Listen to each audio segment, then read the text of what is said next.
Hello, in this video we're going to be talking about DNA repair, so let's not waste any of your time. Let's get right to it. It's hard to breathe, but that's alright. Hush.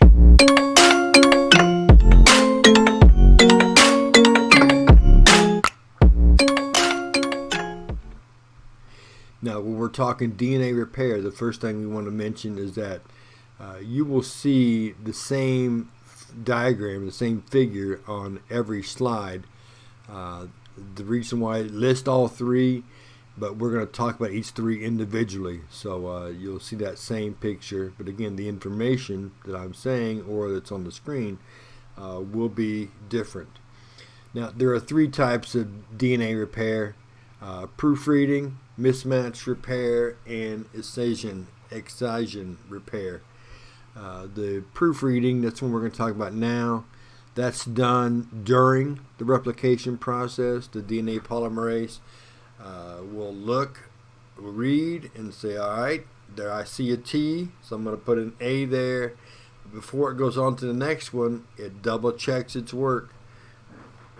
Okay, proofreading it, double checking your work right then on the spot during the action, and that's DNA proofreading.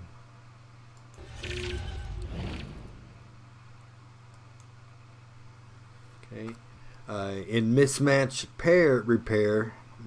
repair, now something goes back. The DNA polymerase goes back and again double checks its work, but this time it's after the replication process has ended, and if it sees one, okay, it takes that out and replaces it with the correct one.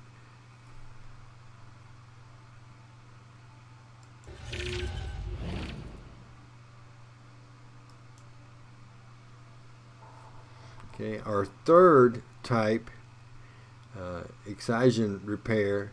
Okay, it's determined that there's something wrong or needs to be replaced, and again the polymerase comes in and pulls that section out and replaces it with a new one, and then the ligase comes back in, as you can see on your screen, and bonds the areas or the sections together.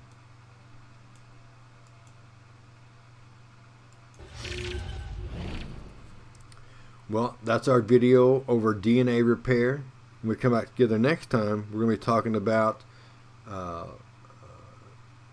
PCR, or the chain reaction chain rate. We'll see you then.